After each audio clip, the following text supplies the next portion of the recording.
നവജാത ശിശുക്കളുടെ ജനനവൈകല്യങ്ങൾ കണ്ടുപിടിക്കുന്നതിനായി കേരള ഗവൺമെൻറ് രൂപം കൊടുത്ത പദ്ധതി. ഉത്തരം ശലഭം.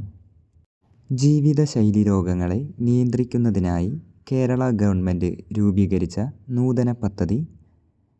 ഉത്തരം അമൃതം ആരോഗ്യം.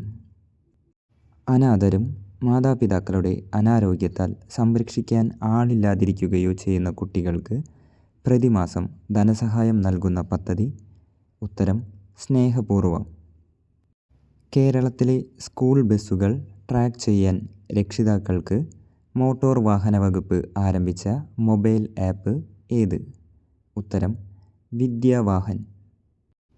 കേരള ഗവൺമെൻറ്റിൻ്റെ ഡ്രൈവിംഗ് ലൈസൻസ് സേവനങ്ങൾക്ക് വേണ്ടിയുള്ള സോഫ്റ്റ്വെയർ ഏത്? ഉത്തരം സാരഥി. മാരകമായ അസുഖങ്ങൾ കാരണം ദുരിതം അനുഭവിക്കുന്ന 18 വയസ്സിൽ താഴെ പ്രായമുള്ള കുട്ടികൾക്ക് സൗജന്യ ചികിത്സ നൽകാനുള്ള കേരള സർക്കാരിൻ്റെ പദ്ധതി. ഉത്തരം താലോലം. കേരള സർക്കാരിൻ്റെ ദിശ ഹെൽപ്പ് ലൈൻ നമ്പർ. ഉത്തരം 1056. ആൻറ്റിബയോട്ടിക്കിൻ്റെ അമിത ഉപയോഗം തടയുന്നതിനായി കേരള സംസ്ഥാനം ആരംഭിച്ച പുതിയ പദ്ധതി ഏതാണ്? ഉത്തരം ഓപ്പറേഷൻ അമൃത്.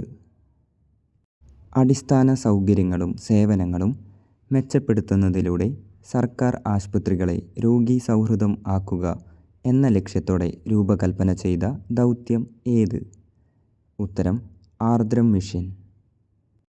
കേരളത്തിലെ ഭിന്നശേഷിക്കാർക്ക് ഏകീകൃതമായ തിരിച്ചറിയൽ രേഖ ഉണ്ടാക്കുന്നതിൻ്റെ ഭാഗമായി നടത്തപ്പെടുന്ന പ്രചരണ പരിപാടി ഏത് പേരിൽ അറിയപ്പെടുന്നു? ഉത്തരം തന്മുദ്ര.